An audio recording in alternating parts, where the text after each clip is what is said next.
कि भारत के जो हिंदू राजा थे उनके लिए युद्ध जीवन मरण का प्रश्न नहीं होता था, शक्ति प्रदर्शन के टूर्नामेंट की तरह होता था। वो स्पोर्ट्समैन स्पिरिट से युद्ध लड़ते थे, युद्ध खत्म होने के बाद छोड़ दिया करते थे। लॉजिकल ये है कि अलेक्जेंडर हारा होगा, बंदी बनाया गया होगा, पोरस ने उसको छोड़ दिया होगा और हारी हुई फौज पे ट्राइबल्स अटैक करते हैं। हॉलीवुड की मूवी देखिएगा अलेक्जेंडर, उसमें दिखाया गया है कि वो हार गया था और युद्ध में घायल हुआ। और उसके बाद सुनिए, एक हारी हुई फौज जा रही थी जिसका राजा रास्ते में मर गया। अब वो फौज जो बड़े जलवे से निकली थी अपने देश से कि विश्व विजय करने जा रहे हैं, क्या कहानी सुनाती अपनी जनता को कि हम गए, हार के वापस आ गए और राजा रास्ते में मर गया। उसे कुछ तो बताना ही था कि हम क्यों वापस आए। तो कहानी उसी हिसाब से बनाई गई और धीरे धीरे हमको ये बात समझ में आ गई। दूसरा उदाहरण देता हूं, Aryan invasion theory. Aryan invasion theory कब आई? 1850 के आसपास। क्यों आई 1850 के आसपास? Sanskrit is the mother of all the languages, ये कहने वाला कोई हिंदुस्तानी नहीं था, सर विलियम जोन्स थे, जो कि ये कलकत्ता हाईकोर्ट के जज थे ब्रिटिश टाइम में, जिन्होंने Royal Asiatic Society of Bengal बनाई। मगर उन्होंने ये सिद्ध कब किया? 1780 और 90 के आसपास। अब ये फॉरेनर्स के लिए बहुत बड़ा झटका था कि आप तो हुकूमत कर रहे हैं और आप जिसको गुलाम बना के बैठे हुए हैं उसकी लैंग्वेज की सुपीरियरिटी आपसे ज्यादा है। फिर उन्होंने कहा भारत एक देश था ही नहीं कभी, it was never a United country. तो 1837 में जेम्स प्रिंसेप ने अशोक का साम्राज्य खोज लिया। अब यह पता चला कि इतना बड़ा एंशिएंट एम्पायर था, बर्मा से लेके और अफगानिस्तान तक, एरिया में यूरोप के बराबर, आबादी में यूरोप से डबल, इजिप्ट से लेके जापान तक उसका इंपैक्ट था। तो अब क्या करें?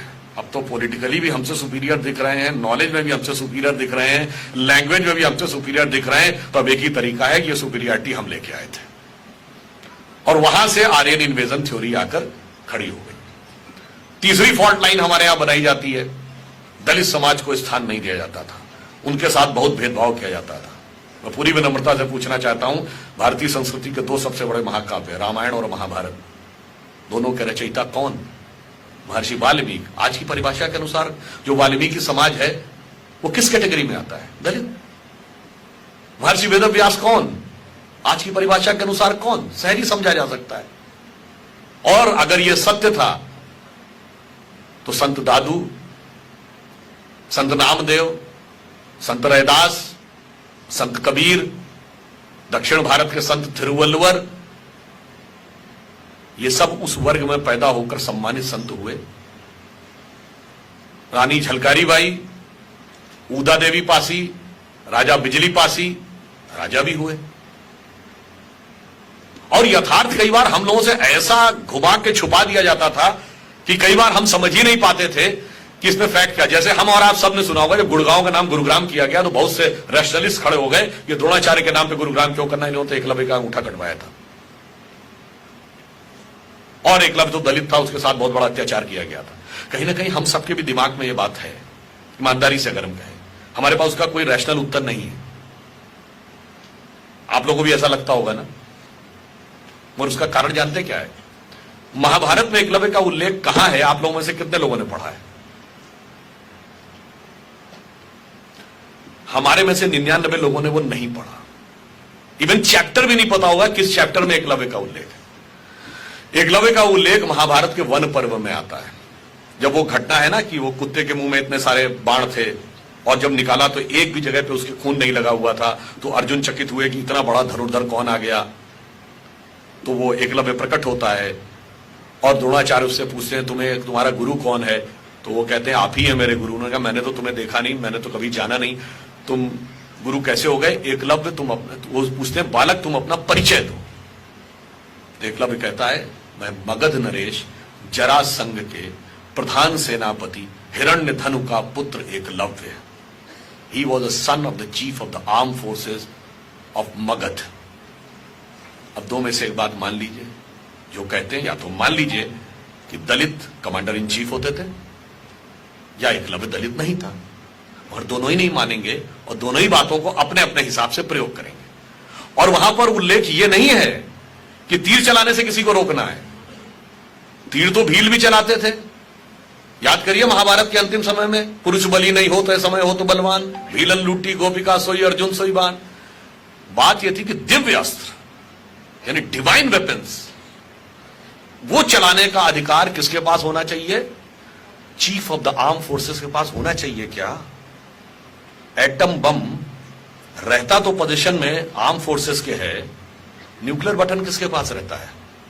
Chief of the arm forces के पास नहीं। किसके पास रहता है? प्राइम मिनिस्टर के पास। तो दिव्य अस्त्र का संधान सिर्फ राजा करेगा, यह सिद्धांत है। And it has to be ensured that alone and alone commander in chief should not have authority to execute that type of weapon. It has to be ensured. तो वो उसका प्रतीक था। चलिए, अन्याय हुआ, उसको प्रस्तुत किया गया अन्याय होने के रूप में। फिर द्रोणाचार्य की डेथ कैसे हुई?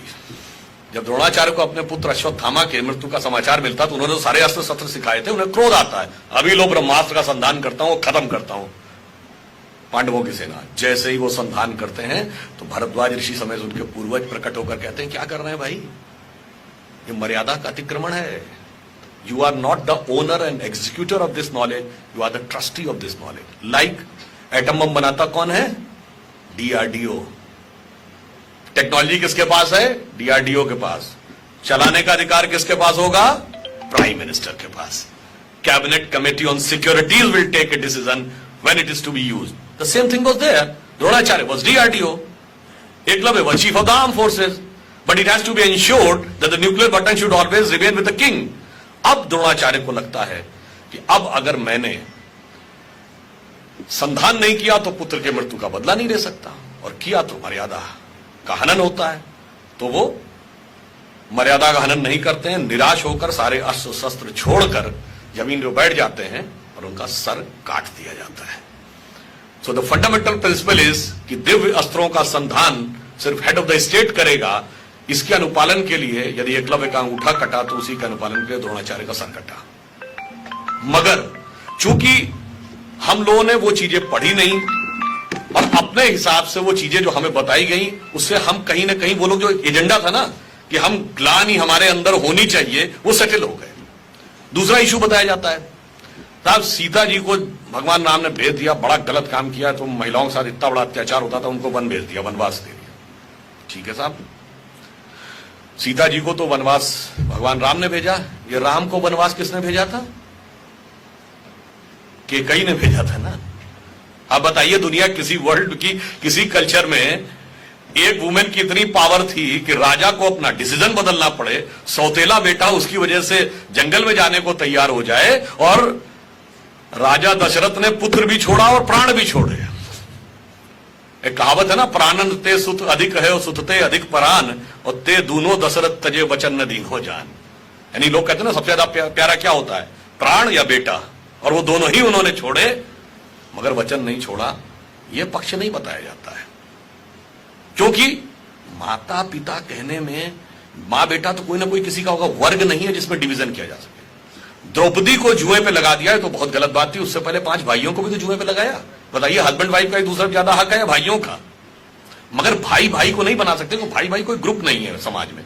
मैं किसी का भाई हूं, कोई मेरा भाई है, पर स्त्री पुरुष 2 वर्ग हैं, इसमें टकराहट पैदा करो, जितना टकराहट पैदा कर सको। और ध्यान नहीं रहता होगा बहुत सी चीजों में, रामायण और महाभारत दोनों का अंत कहां पे होता है? रामायण का अंत भगवान राम के राज्याभिषेक पे नहीं होता। जब अश्वमेध यज्ञ का घोड़ा लवकुश पकड़ लेते हैं, भगवान राम की सारी सेना को परास्त कर देते हैं, भगवान राम स्वयं युद्ध करने के लिए आते हैं, तब सीता माता आके कहती हैं, युद्ध मत करो, ये तुम्हारे पिता हैं। तब भगवान राम अपनी गलती पर पश्चाताप करते हैं, उनसे कहते हैं कि आप वापस चलिए। सीता जी नहीं जाती हैं और धरती में समा जाती हैं। This is the end point of Ramayana. And end point of Mahabharata क्या है? युधिष्ठिर के राज्याभिषेक से नहीं, न यादवी वंश के समाप्त होने से। भगवान कृष्ण की मृत्यु द्वारका में बहिलिये के द्वारा तीर लगने से क्यों हुई थी? गांधारी के श्राप से, कि जैसे मेरे पुत्र की मृत्यु हुई ऐसे ही तुम्हारी मृत्यु होगी। इसका अर्थ क्या हुआ? दोनों ही महाकाव्य ईश्वरीय शक्तियों की आसुरी शक्तियों पर विजय पर समाप्त नहीं हो रहे हैं, ईश्वर के ईश्वरत्व पर स्त्री के सतीत्व की विजय पर समाप्त हो रहे हैं। मगर इसके बावजूद हमें दूसरे ढंग से बताया गया। मैं सिर्फ ये कहना चाहूंगा, जितने भी फॉल्ट लाइंस हैं, आप थोड़ा थोड़ा एनालिसिस, इसमें मैंने आपको कोई भी ऐसी चीज नहीं बताई जो आप सबको नहीं पता थी। केवल यह है कि हमने उसका कनेक्शन नहीं स्टैब्लिश किया था। कनेक्शन स्टैब्लिश करिए, एवरीथिंग विल बी क्लियर। और मैं सिर्फ ये कहना चाहता हूं अंत में, परिवर्तन का काल चल रहा है और परिवर्तन का दिशा निर्देश उंगली करती है। उंगली को सही ढंग से प्रयोग करेंगे तो सही दिशा में देश जाएगा। और यह भी आप तय मान लीजिए कि ये डिसाइडेड है, this is decided by destiny कि ये होना है। आप कहेंगे कैसे मान ले जी? मैं आपसे पूछता हूं, 1 जनवरी 1901 को जब इस देश में सूरज उगा तो इस देश में किसकी सरकार थी? अंग्रेज की। 1 जनवरी 1951 को किसकी सरकार थी? कांग्रेस की। और 1 जनवरी सन 2001 को जब 21वीं सदी के पहले सूरज की पहली किरण इस धरती पर पड़ी तो किसकी सरकार थी? अटल जी के नेतृत्व में हमारी सरकार थी। और अगले दशक में मोदी जी के नेतृत्व में स्पष्ट बहुमत आया। इसका मतलब क्या हुआ? यह नियति का संकेत है। This is the design of destiny. जिस तरफ हम जा रहे हैं, जो मैंने पहले कहा था, हर 20 साल में बदल रहा है। अब आप यह समझ लीजिए कि भगवान कृष्ण ने भी जब गीता में पूरा उपदेश दे दिया था, उसके बाद भी अर्जुन को कॉन्फिडेंस नहीं आया था।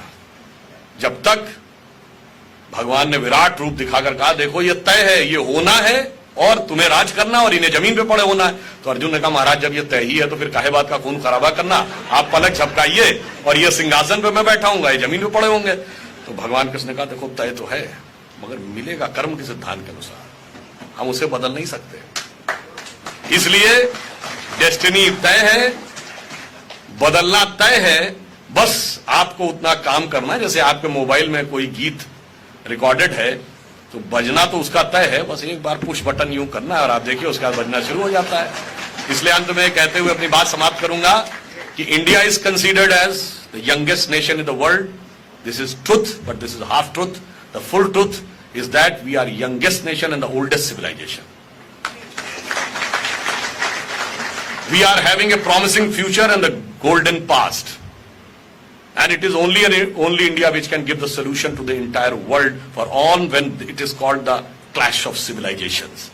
We are the only having capability to give a coherence in the various clashes because we are having capability to create coherence in the divergent issues.